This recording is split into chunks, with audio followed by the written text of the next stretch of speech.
Yo, yo, yo, what is up, everybody? Welcome to the Payoff Pitch presented by Fantasy Phenom. I'm Kyle. That is Mike. We're here to break down tomorrow's 15-game slate on FanDuel, if you play the all day. And once again, they have omitted it on DraftKings, the Cleveland game. Yeah, what's going on, guys? Welcome to the Payoff Pitch. Welcome once again. I apologize for my brief absence, but I'm back here, and it is a 14-game slate. They extended my work week because of the holiday pay, so got me on one of those. Yeah, buddy.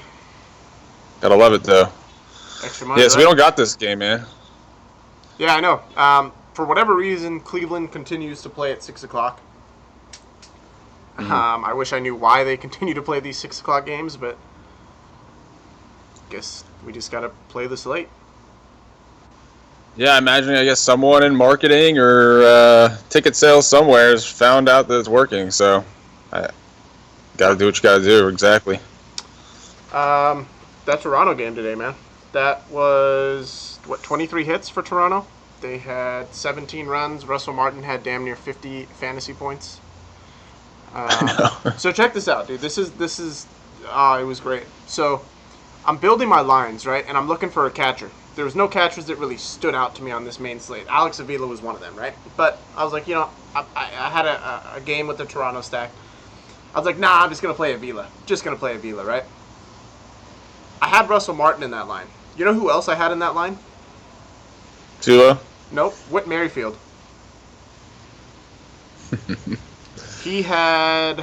He was the guy to have as well. 43 points, and I talked about it on the show. I was like, you know what? You can make a cheap Kansas City stack against Daniel Norris. Whit Merrifield makes a living off of hitting lefties. Goes out, first at bat, home run. Triple, double. Yeah, it's kind of amazing that guy didn't make the team out of spring training. They had Raul Mondesi Jr., remember that? Mm-hmm. And they brought him up thinking he could be their super utility guy. I mean, this guy is just making them, just kind of building confidence a little bit from the bottom of the order to have just one person down there that can just get on base and play multiple positions.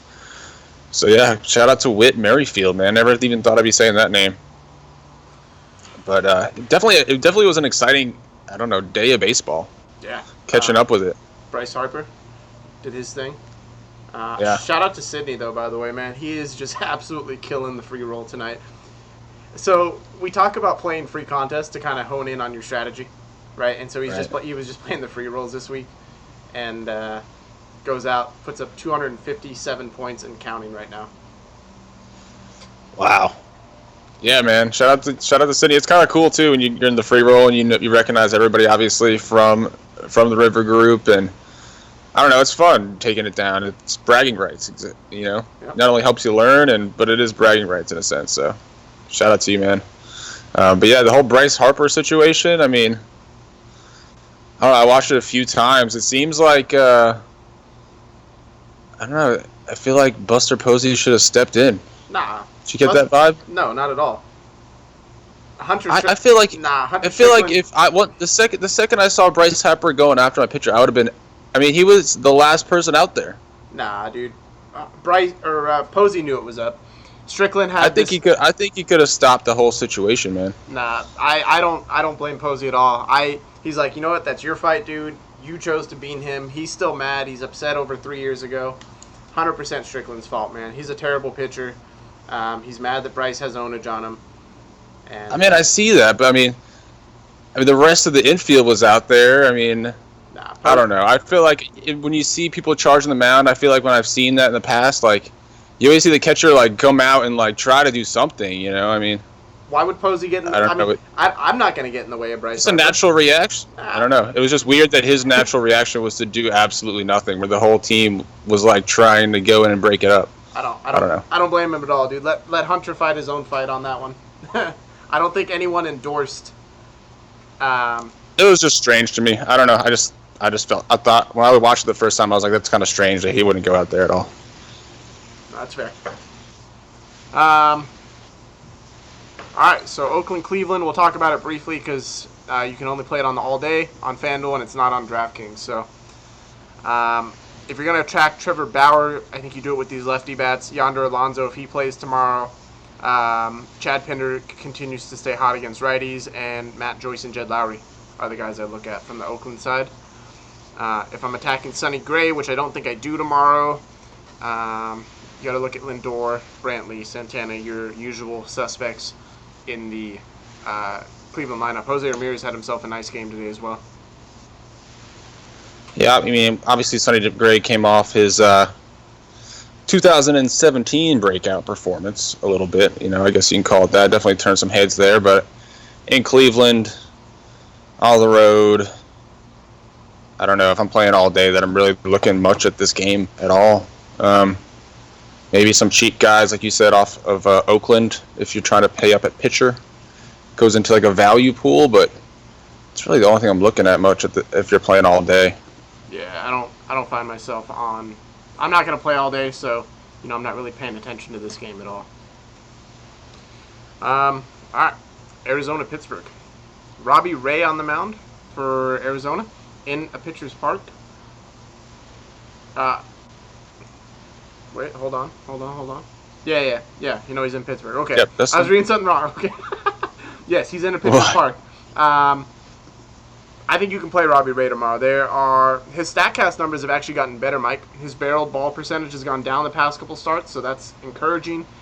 And his strikeouts continue to stay at a really, really high clip, 30%. So. Yeah, I definitely think you can as well. Pittsburgh is a little bit worse versus lefties than they are righties. Obviously, pitcher's park as well. Robbie Ray is coming off a great start in Miller Park. 7 innings, only allowed 2 hits. Yep. Concerning a bit, fly ball to ground ball ratio. But again, this is a pitcher's park, so it does negate that some. But 2 straight 30-plus DK point performances for Robbie Ray puts him at number 4 in pricing. And rightfully so. Again, this guy's been showing that he does have K upside. And again, 2 in a row now. San Diego and Milwaukee, obviously 2 teams that do strike out a ton. So there is that concern, I think. But and of course, this is a sales slate, so exactly. So everybody else is going to be lower owned. Yeah, I mean, I think he's definitely in play. I think out of the top 4 guys, I definitely would rather play Ray over Verlander. Agree. Tomorrow, I'm not even looking at Verlander. And I think you can make the case for playing Ray over Severino as well. Yeah, I agree. In Baltimore, I don't think I attack Ivan Nova either. I think there's better places to stack on the main slate when you have 14 games than attack Ivan Nova, who's a ground ball pitcher and loves pitching to contact. He could care less if he doesn't strike out anyone all game. No, yeah, he struck out 1 Brave last game. Obviously, this guy plays deep into games, so when you're thinking about rostering guys that are playing against him, you rightfully can see 3 at-bats versus Ivan Nova tomorrow. I mean, by pitching to contact, he keeps his pitch count low, and he's had an okay season pitching that style. It's just not much of a DFS style. He really does have to go like 8 innings to really, be up there in even point totals. Yeah, even more. Yeah, and on a 14, 15 game slate, it's not really the DFS play today. Price is super low on DraftKings, $6,400. So that makes it somewhat intriguing. Agree. Luis Severino and Chris Tillman. Chris Tillman has been pitching really well in terms of hard contact this year. Hasn't given up a home run yet. I know it's only a few starts. And then Luis Severino, we know his strikeout potential versus this Baltimore team that strikes out quite a bit. So Severino's in play, but he does have the risk factor of not only having a home run potential problem, but add in the fact that this Baltimore team can make him pay if they connect. Absolutely. Now, Baltimore has been somewhat in a bit of a rut offensively. Coming into today, they had lost 7 in a row, and they only won today's games 3-2. So they have been in a bit of a rut offensively. Manny Machado, in particular, is struggling at the moment. Yep. Chris Davis is struggling big time. Yep, you put that as well. I would say, Severino, he's trending up this year. I think he's looked better this year than he has ever before. I mean, obviously his price shows that 10-2 on DraftKings. That's for third on the slate. Is coming off probably one of his best performances of the season. Struck out 7 Royals on 4 hits and 8 innings pitched. So I'll be curious to see what happens if Severino is the pivot off sale in tournaments tomorrow. Obviously, you mentioned the K upside there, but it is a hitter's park, and they can take him deep. Who's a better pivot in your opinion, Severino or Ray? Yeah, I think I want to say Severino just because he's more of a tournament play to begin with, and I think he has better K upside. So if Severino has his great game, I think it's higher scoring than if Ray has his great game. But the case is to be made, I think, for both players for sure. Absolutely. It is a tough call. I lean Ray personally, and I think you can attack Chris Tillman. Again, it's not my favorite spot to attack on this slate, but I do think there is a case to be made there. Yeah, he's kind of just real quick. He's kind of trending the opposite direction. That last game was the one he was opposite of Kyle Gibson. Was it in Minnesota? Was that game? Maybe it wasn't. I don't know. Either way, he didn't have a good start against Minnesota's last time out, so trending in a different direction. Kenta Maeda versus Michael Wacha. Michael Wacha went out, struggled last time in Los Angeles. Switch venues now, bring him to St. Louis. Maybe a turn of events. I don't know. I wouldn't really say that either park favors hitters. I think both are more pitcher style. Josh says, once again, me and him are on the same plays. We always seem to be on the same pitching plays. It's ridiculous. Like, we don't talk or we don't have a private message. We're just, once we get in that river chat, we're always like, yep, this is the same guy.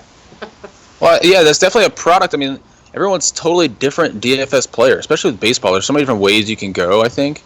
So everyone's totally different and value different stats differently. So it's cool when you find somebody like that, and that's a good part of being in the community. You definitely do recognize that after a little while, and it's good to have. Yeah, exactly. It's good to have other players play the same style, so you know what contests they're playing in and what they're doing with their lineups as well. Yeah. But yeah, both these pitchers, Maeda, the same thing. His last start was against the Cardinals as well. Yep. They pulled him for a pinch hitter in the 5th inning after pitching well, but only had like 70-some pitches or so. That's going to be the concern with Dodger pitchers not named Clayton Kershaw all year. Their bullpen is so good that they don't care about pitch count. Mm-hmm. They will just they'll pull them. Like if it's a close game, they don't. Yeah, no need to. But it's just I think it just kind of depends on the situation, man. When the pitcher's coming up in the order as well, because you look at the start before that, he pitched into the 9th inning. No, absolutely. I'm just saying the Dodgers have proven. It's always a concern. Yeah, it's a concern for DFS, and I don't think Kenta Maeda is the guy that I want to take that risk with, especially not with the other pitchers on the slate, and he's not in any other slate but the main. So easy. Yeah, and you're paying up for him as well. Yeah, 8,900. I'd rather pay for Ray. Exactly. As far as Michael Wacha, maybe he has a bounce back game. I don't see myself pitching him either. Again, I've really kind of narrowed my pitching pool down already. With the high-priced guys on the slate, it's kind of sale and then pivots, right? I'm more so at this point looking at who I want to attack. Do I want to attack either of these two pitchers? Not really, not with the park. You can make a case to attack Maeda with some lefties, Matt Carpenter mainly, Dexter Fowler, or some options on St. Louis. Yeah, definitely a little bit of a different scenario on DraftKings, obviously, especially if you do want to pay up, like you're saying. You most likely are trying to pay up tomorrow. We really do have to try and narrow down someone in the low to mid range. So Michael Wacha, another guy, like I said, Ivan Nova, has taken a big price drop after their last game, after somewhat being pretty consistent, over the course of the season. No real upside there, but, both guys that have dropped over a 1K in salary that were pretty consistent going into their last start. So obviously the Dodgers isn't the ideal matchup, and so there's some concern there, but again, if you're paying up for your SP1, you're going to have to be concerned about your SP2 tomorrow, today. Adam Asher Wojciechowski, I think is how you pronounce his name. Let's just call him Chow. Chow. He reminds me of the Monsters Inc. I think that's that movie, right? Mike Wazowski. Yep, there you go. So this guy. Not a lot of, very, very small sample size, so don't get carried away with the numbers you see here. Good or bad, whichever way you're going to read them. Very small sample size. Jay Happ makes his return tomorrow for Toronto. Wasn't pitching very well, excuse me, before he left. He was getting killed by lefties. Again, small sample size, but worth noting. Yeah, this is going to be a bullpen game, guys. This is Asher's first start. He's making the spot start. They thought Garrett was going to come in and make this start, but he isn't ready. So it's a spot start for Asher, not stretched out as a starter. And then you have Happ, who has said to be on a 75 pitch count. Yep. He did a rehab start in High A Dunedin, and they wanted him to make a second rehab start, but because they've had so many pitching woes that their AAA staff they didn't have anybody else to really bring in here that they relied upon more than Happ. So we got a bullpen game. I think both sides of this, hitters wise, you can look at. Interesting that you mentioned lefties against Happ. So I'm not sure how that factors into his career numbers, but I don't know, something I'd want to look at. I think this is definitely a game I want to look at both sides for hitters. Yeah, I mean, you have to in Toronto, especially a bullpen game, right? Toronto's bullpen hasn't been fantastic. Cincinnati's definitely is not fantastic. They got worn down tonight as well. So True. I didn't think about that. So, yeah, their bullpen's worn out. Obviously, they have a guy making a spot start that they're going to need distance out of. I think he can go right back to Toronto today. Mm-hmm. I agree with you. So I'm looking at a Toronto stack off the bat. Toronto stack on deck. Got the Toronto stack on deck. Yeah, I mean, it sucks kind of that this happened, but today, because I think a lot of people will be on it as well. Yeah. It's interesting, too, but it is a big slate, so see what happens. New York and Milwaukee. Zach Davies pitched decent last time, and then Tyler Pill, I believe, is making... Is this his first start for the Mets or second? So, interesting what they did with Tyler Pill. The Mets saga continues to be very interesting. So this guy, they knew they had a start open, like this Tuesday start. They knew they were going to need a pitcher. And so they had brought this guy up, and then and then I think it was on Saturday, they brought him in the 10th inning to pitch the inning. And after the game, Terry Collins said, I thought I'd just get him an inning or maybe two, just get him through those right-handers just to make him feel like he belongs out there, instead of just running him out there Tuesday with 10 days off since he pitched. He's such a bad manager. So, we always talk about pitchers, creatures of habit, Yeah. People need to be on their same day's rest. So he, I guess, was off on a long layoff. And so, let's throw him in the 10th inning, Sure enough, he took the loss in that game. So we'll see how much that did for his confidence. Jason, who's our Mets fan, he says Tyler Pill's awful. Fire up the Brewers. Word. So something to keep in mind. Obviously, Travis Shaw comes to mind. Domingo Santana, I believe, hit another home run today. Keon Broxton might lead off again. VR in that 7-hole. So that'll be interesting to watch. I still think you can attack Zach Davies with some Mets lefties here. Can definitely make a two-man out of both sides. Yeah, Davies in a little bit of a better stretch than the beginning of the season as of late. I don't know how much I want to attack him, but he's definitely attackable. And maybe he's got that start coming to him. This is crazy. Tyler Anderson is 8K on DraftKings in Coors. I know. I still like him, though. I do, too. I was talking on the show today, and I was like, I can't wait till tomorrow. Tyler Anderson, lefty versus the Seattle Mariners. We talked about that. And 8K on DraftKings. The Coors effect did not apply to him. I think they saw that Seattle struggles versus lefties, but 7K on FanDuel is a fair-ish price, but 8K on DraftKings, that's expensive for a guy in Coors with that risk. Yeah, it kind of like almost takes him out of, cash with sale at SP2 to make you feel happy. Yep. It's almost making your batters a little bit more wishy-washy as far as where you want to go. Probably have to punt twice. But yeah, let me just shout out some of these stats real quick. Seattle versus lefties this season. You ready for this? Yep. 6 homers, second to last.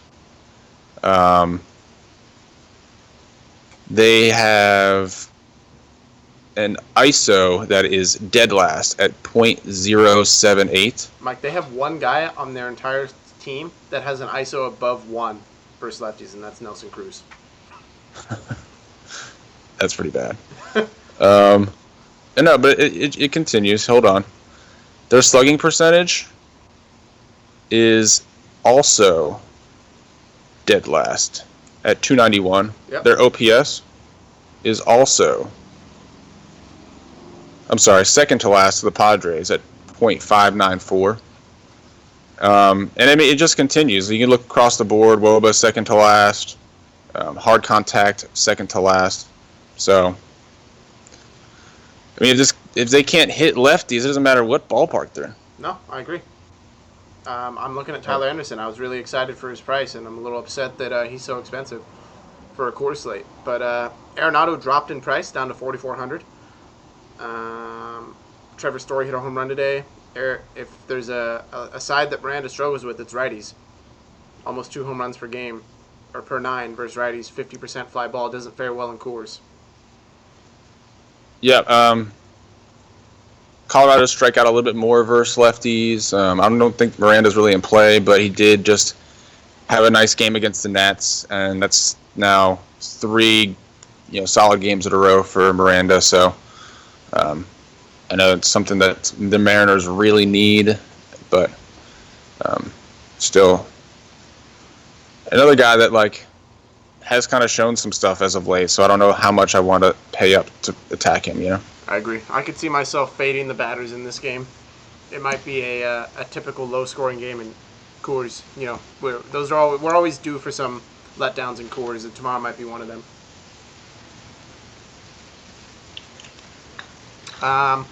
Philadelphia, Miami, Vince Velasquez. I'm looking at Vince tomorrow from a strikeout perspective, and then Justin Nicolino not looking at, but I can look. You know what? Philly is so bad. Edison Volquez got his first win in 18 decisions. 18 starts. He hasn't had a decision. I got his first win today versus the Phillies. That's how bad they are. Yeah, I had that queued up too. Props, man. Volquez had last one on August 25th. Yeah. Last year. Yeah, they're pretty bad. They're pretty bad. I think both these teams are in play. Both these pitchers are in play just because of how bad both these Could you play Nicolino as an SP2 tomorrow for 4,900? I was thinking about it, man. So Nicolino, man, his first start was pretty good. So they gave him a second start, and it wasn't very good. I'm trying to pull it up right now. Yeah. Who that was against? I just remember it. That was off the top. Let me get the opponents. First start came against the Braves, and he went 6, gave up 1 run, struck out 5. Next start was against the Dodgers, went 4, gave up 5 earned, struck out 3. But yeah, the Phillies are so bad that I think he is in play at 4,900. Yeah. Josh makes a point. Vince can, has some upside, but can give up runs. And, if you like more than 3 guys, more than him, kind of eliminate from the player pool. And at 8,100 on DraftKings, I don't see why you don't just play Tyler Anderson for 8K. It's a tournament pivot. It's going to depend on what the chalk ends up looking like tomorrow. Tyler Anderson at 8K does, is the SP2 chalk, which could be. I think it might be somebody else we haven't talked about yet. I'm almost positive it will be, but yeah, he's right in that mix as a price pivot, not really like a play pivot, because price pivots almost are more important because when people have that much money, they go to that guy instead of the next guy. So I don't find I don't myself like on Vince Velasquez. Velasquez. Yeah. Yeah, I'm just saying he's right there next to somebody that probably will be popular in price. Tampa, Texas. Nick Martinez, Matt Andrizi. Martinez is an interesting guy to stack against in Texas versus these raised lefty bats. Logan Morrison, Corey Dickerson, Colby Rasmus. Longo is hot. Yeah. I hit another home run today. I think you can definitely look at him. I think he's a bit underpriced on both sites Steven Souza Jr. for when he's hot. Yeah, another guy who's hot, but is a little bit overpriced on DraftKings. Beckham stays underpriced on DraftKings. Hit another homer today. Colby Rasmus another double. They had a good game. So, can they come out and do it again in Texas? I don't see why not, man. I really don't.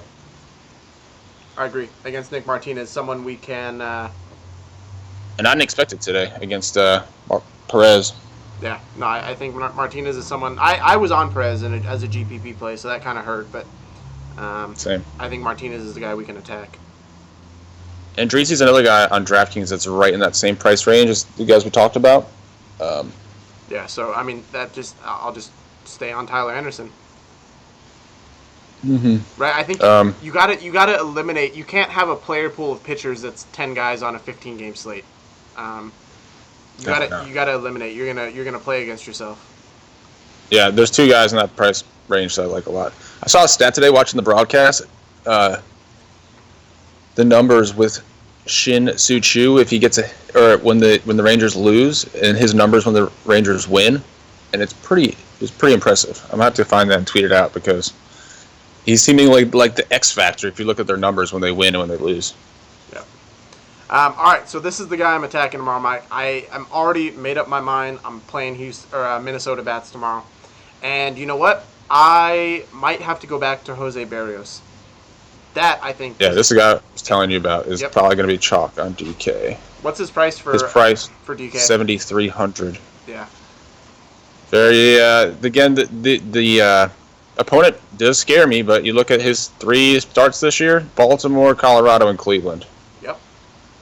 The dude is legit, man. He took his punches last year, went back, fixed his game, and he's legit. He is here to stay. I want you guys that are listening to go give me a follow on Twitter. I just posted two YouTube clips of his curveball. It's nasty. And you need to go see that because it's pretty nuts. There's also a Fangraphs article that they highlighted after his last start about all of the mechanical changes he's made. Obviously, they brought him up late last year and didn't go well. But they show side by sides of these mechanical changes, and obviously the dude has done some stuff to really hone himself in. So I have a feeling this is the last time we'll see him under 8K on DraftKings. He's too good to be this cheap. So he's probably expensive on FanDuel. Let me get the pricing.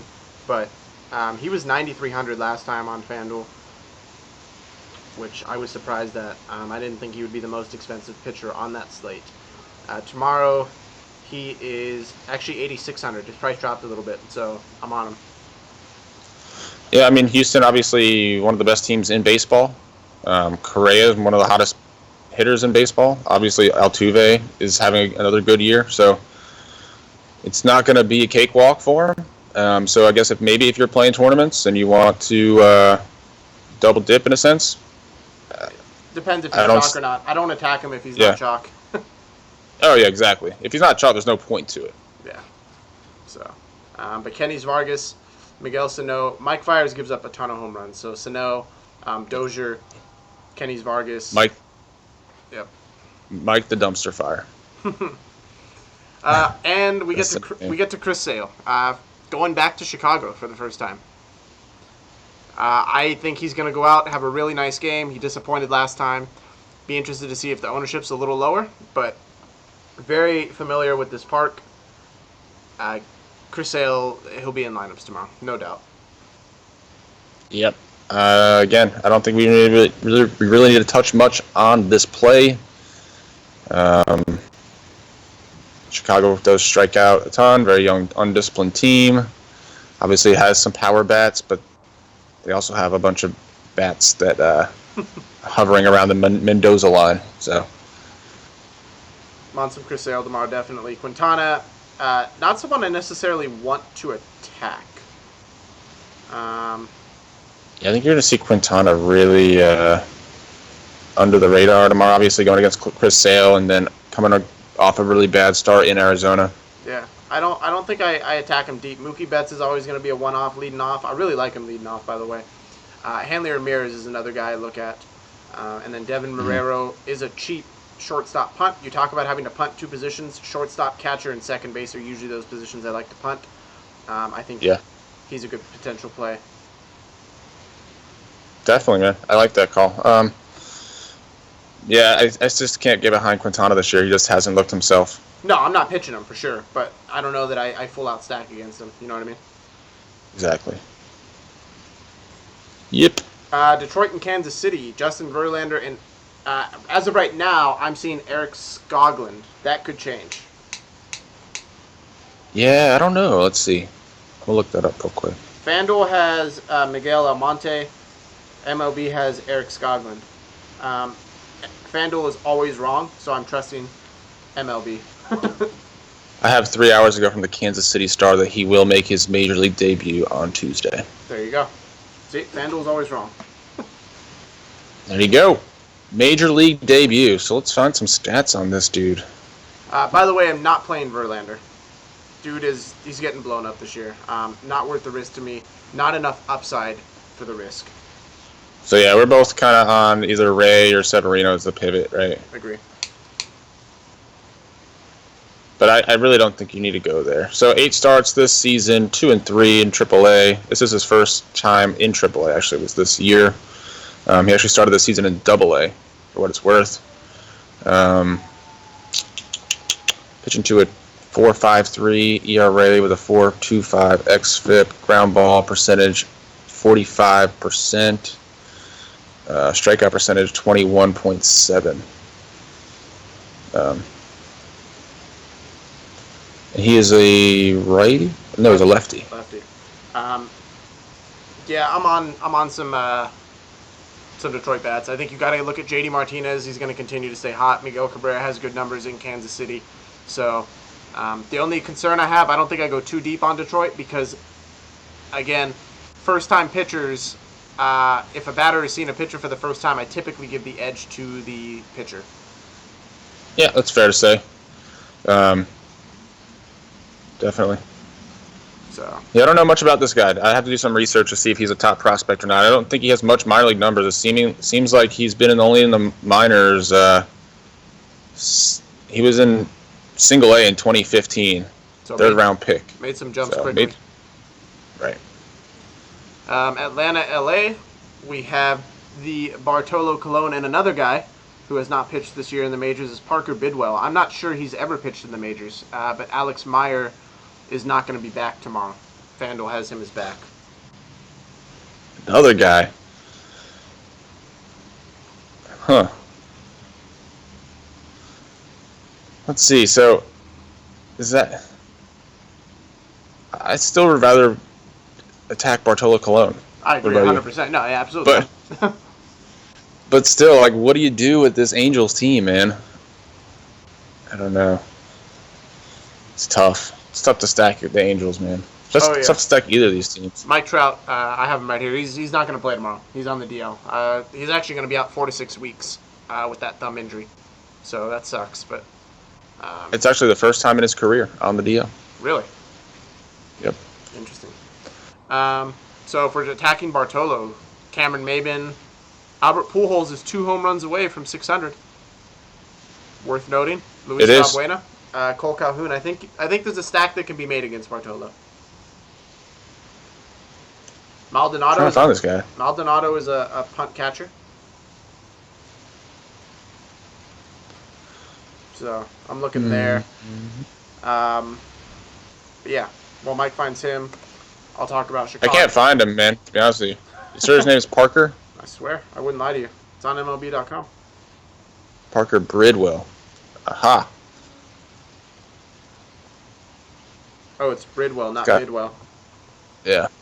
There it is. Looks like they just got him from the Orioles. And that's what it's looking like, or they released him or something because he's played in the Orioles AAA team This season, he's made 3 starts for the Angels AAA, 2-1 with a 8.69 K to 9. Has a career 7.87 K to 9. He's pitching to an ERA of a 0.92. That's pretty impressive. It's only 3 starts though.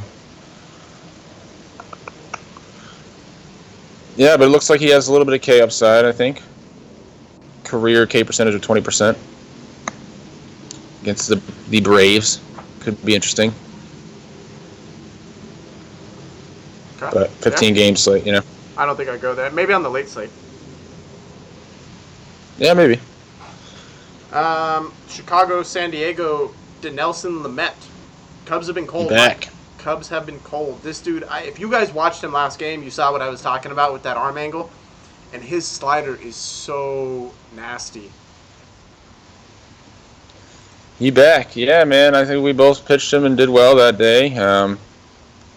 His price jumped to 6,100, putting him firmly in play, I think, as a SP2 option. I mentioned Nova at 64, Walker at 69. We mentioned Nicolino at 49, and then Barrios at 73. So I think he's definitely in play down here. I don't know that he's my favorite play against the Cubs, though. I don't know. It's only been 1 start. His owner, well, yeah, but I like his AAA numbers as well. Yeah, me too. Josh says he's interested to see the ownership with him going against the Cubs and being so cheap. I am too. I like it. I like the play. I don't think he'll be high owned at all, so I like it. I'm with you. I'll have some Lamet tomorrow. Now, Eddie Butler, he's getting his 4th start against the Padres, which is becoming a streamable way to go. Firmly in play. 5,400 on DraftKings. Exactly. So, he last time out, 5 innings pitched against the Giants, 1 earned run on 4 hits, only 1 strikeout.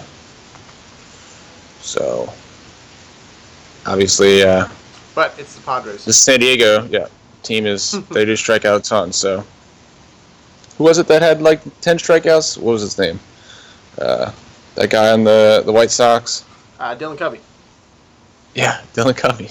The one good game he's had all year. I think Dan Strelly had 13 strikeouts against the Padres this season. That put him on the map. Yep. So, it's a stream option for 100%. Definitely. And finally, Washington and San Francisco. I know there are already concerns about Gio and Samardzija. You know, is one of them? Is there going to be another fight? Is someone getting tossed? You know what? I made that mistake with Marcus Stroman a couple of weeks ago with that whole concern with the Blue Jays. I don't think I can build my rosters around that concern. Yeah, I think there's odds are there. I think there's also some concern with Samardzija he fully ran right into Michael Morse today. Like they had a full-on collision on the pitching mound. I know there was some concern about that. So we'll see.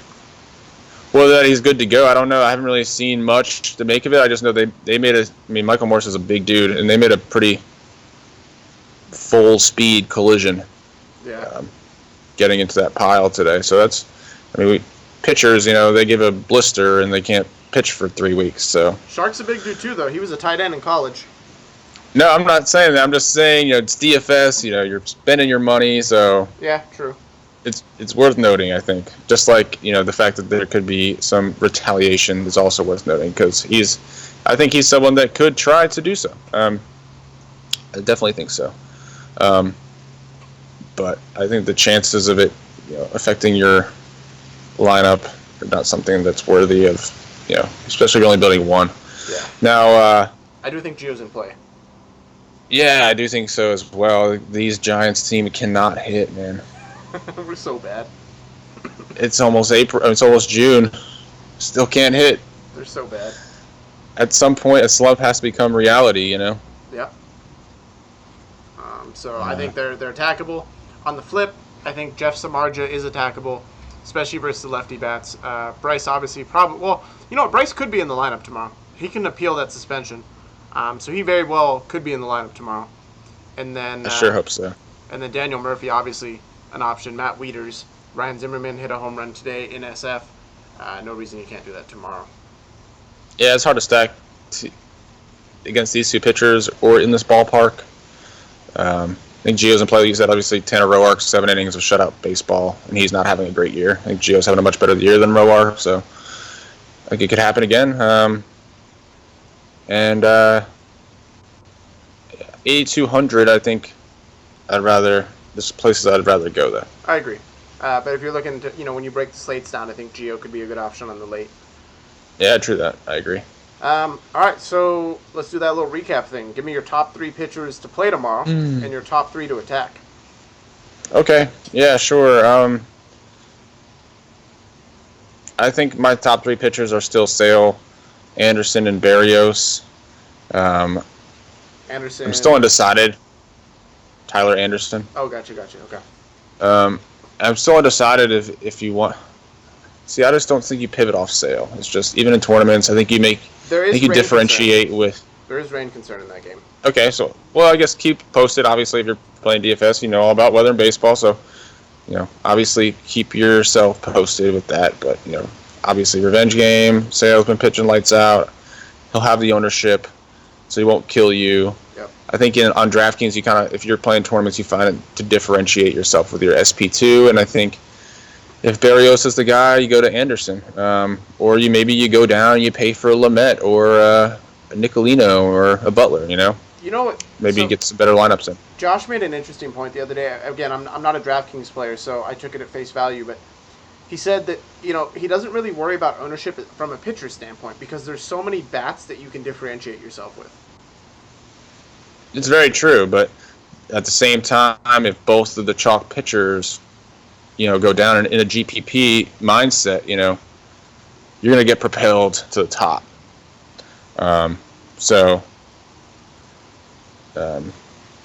Yeah, I don't know. It's interesting. Something I was kind of, was reading into. I think you can play one. I like to play one chalk pitcher and differentiate with the other one, whatever one I'm most concerned with. That's fair. So my top 3 pitchers are going to be Sale, Robbie Ray, and Jose Berrios. A GPP option, I think he's more of a DraftKings play on the main, is Dinelson Lamet. I agree. And the pitchers I'm looking to attack tomorrow, I think Michael the Dumpster Fires. Has to be. Has to be the one. Has to be one of them. And then Tyler Pill, man. I don't know anything about him, but just the fact that Milwaukee's been swinging the bat well, the Mets are just not having a good. I think it's a good spot for the Brewers, and then I think you kind of got to go right back to Toronto, especially since that bullpen on the other side is taxed, man. Yep, that's so. So my 3 are. I'm going to look to attack Mike Fiers. I'm going to look to stack Toronto. And I'm actually going to look at stacking Detroit again, Mike. I think versus that lefty, Eric Skoglund, the minor league numbers are not overly impressive. There's caution, obviously, with facing a pitcher for the first time, but those righties, they hit the ball hard, and they have good numbers in Kansas City. Yeah, it's definitely a consideration for me as well. I think Tampa Bay stack again is in play against Martinez. Mm-hmm. In Texas, so yeah. Exactly. All right. 14-game slate, though, guys. So keep in mind. A lot of people in play. A lot of things can happen. Playing one lineup is tough to do. Narrowing things down. So. Also, quick announcement for those of you guys that have stayed along. I should have announced it a couple days ago, but we now have a partnership with Goodyear Footwear. So if you guys are interested, there is a coupon code, Fantasy Phenom, capital F, capital P. It is case sensitive. Use that at checkout. You get 15% off your order. So shout out to Goodyear Footwear for partnering with the Fantasy Phenom. Obviously hoping that this can build and grow. And thank them for their support of the company and the business.